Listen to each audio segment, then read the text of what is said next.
Hi guys, welcome to my channel. Today I am filming a very fun and related to my life video, and that is things that I wish I would have known before student teaching, or tips that I have for if you are going into student teaching. If you are new here, hi, my name is Haley. I am currently student teaching in a first grade classroom and it's a lot of fun.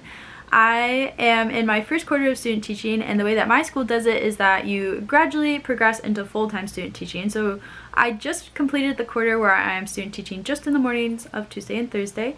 Next quarter I will be student teaching all day Tuesday and Thursday, and then my final quarter I will be student teaching full-time, where I am taking over the classroom, and it is basically my classroom with my CT there.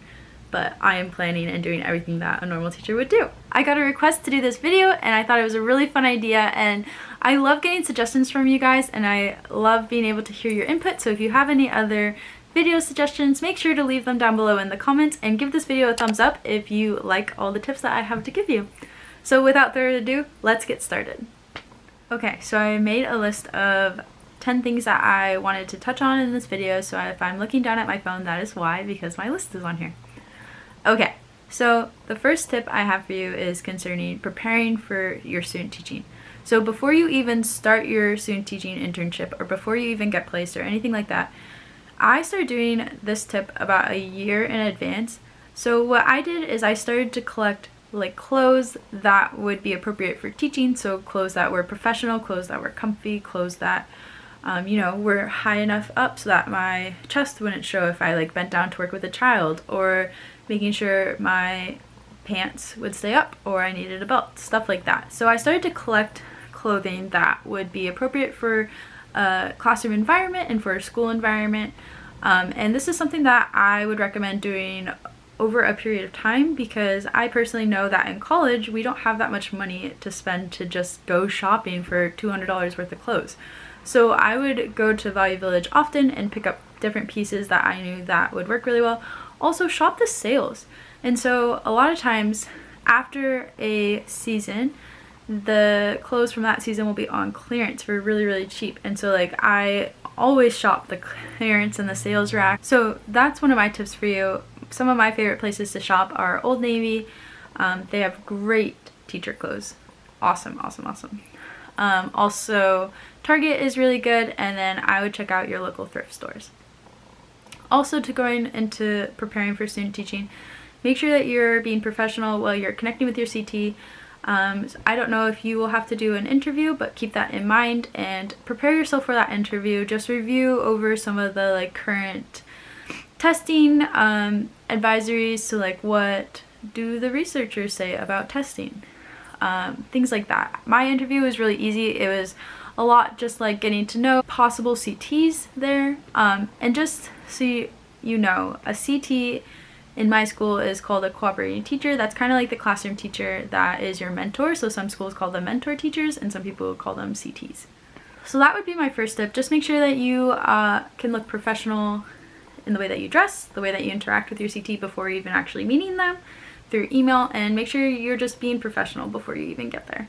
My second tip for you goes along with the professionalism, and that is to remember that your internship is basically a year-long interview.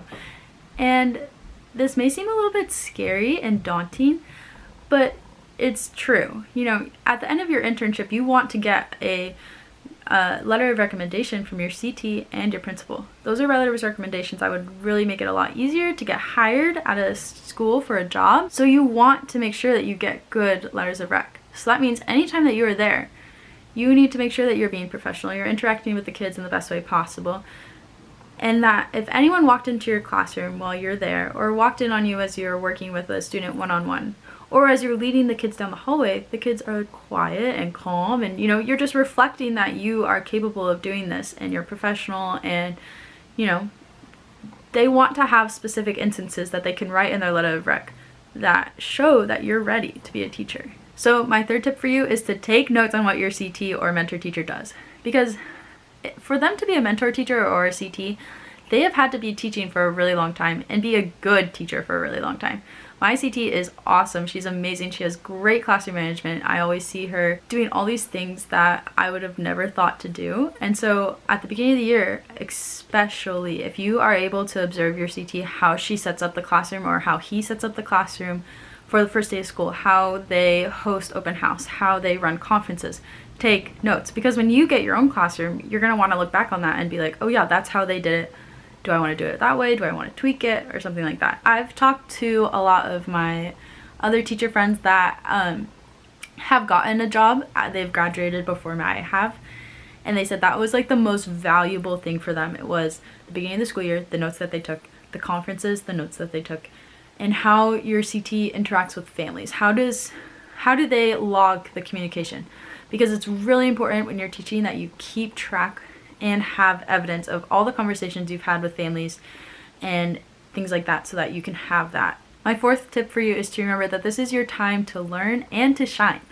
So, especially at the beginning of your internship, you'll probably do a lot of observing and just getting used to the routines, building those relationships, and just honestly seeing how the classroom runs. And so you have to be patient with that and know that it's for a reason, and use that time to your advantage. Watch how your CT does reading and writing workshop. Look at how they do math. Learn the curriculums that your school uses. Learn the assessments your school uses. All those things are really important, and if you can get a really good base foundation of knowledge of things that your school does, you'll be a lot more successful when it actually comes time for you to actually start teaching and taking over the classroom. Also, be patient with yourself. Know that you are just starting your student teaching internship. It's going to take time for you to understand the classroom environment, how the kids work together, who should sit by who should not be partners, you know, how the classroom is structured. All those things take time, and you are not going to walk into your internship probably and just rock it. Just be the most amazing teacher, better than your CT. Like, that just doesn't happen. I got into the position at the beginning of the quarter where I was comparing myself to my CT a lot. And it's just unrealistic. Like, my CT and I had a conversation about this. And I was saying how I feel like the classroom when she is teaching is a lot more calm and a lot more organized. And the fact of the matter is, she's been teaching for longer than I've been alive. She's awesome she's awesome at classroom management. She's a great teacher. But it's unrealistic for me to put that expectation that I'm supposed to be just like her during my first quarter of student teaching, where I've been in the classroom for like 4 weeks. It's unrealistic, and you have to know that and just be patient and understanding with yourself and know that you'll get there.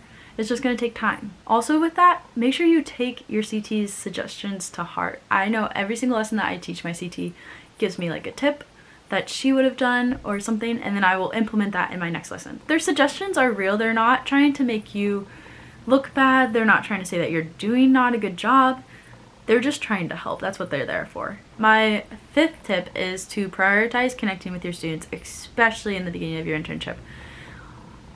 Everyone will tell you that teaching is all about the connections and relationships you make with your students.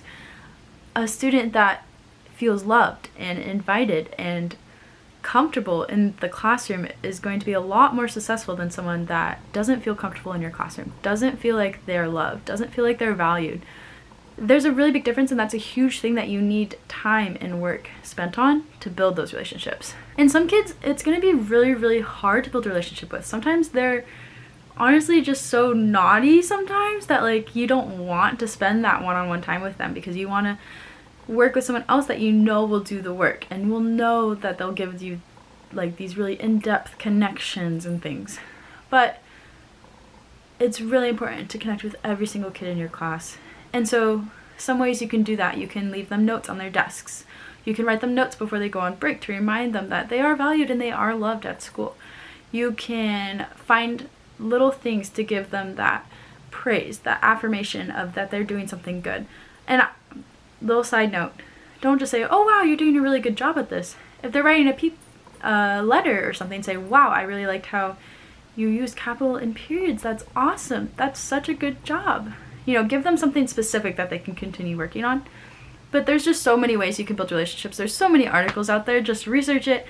Also, just think about like what your teachers did when you were a kid that made you love them so much. Like, what did they do to make you feel loved? Like, why were they so special? This was something that I prioritize very, very highly.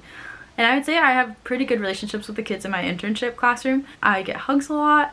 I get told lots of personal little stories. It's awesome, and that's the main part of teaching. That's 99% of the reason why teachers start to teach, is because they love kids and they just want to love on kids. So remember that. My 6th tip for you is to use this time to observe other classrooms, observe the intervention programs, observe the counselor working with your kids, observe the SPED teacher working in their classroom. This is your time where you don't always have to be in the classroom 100% of the time. If you talk to your CT and you say, hey, I really want to watch a 2nd grade classroom doing reading workshop. I want to see how that is handled, how they work, how they structure that. I would guarantee that your teacher will say that's okay. If you give them the reason why you want to see that and ask them for a suggestion on who you should watch, I'm sure that they would think that was a good thing, that you're trying to branch yourself out. You want to see as much as you can take in, and you want to learn as much as you can take in.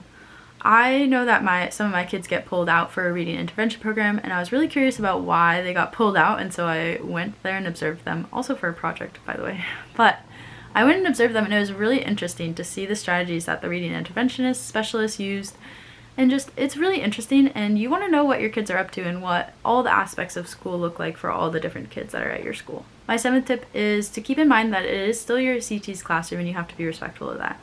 So if your CT runs her classroom or their classroom in a way that maybe you would do differently, say they use numbers on their lockers or something and you would use names, stuff like that, you just have to understand that every teacher has their own way of teaching. Obviously it's working for them.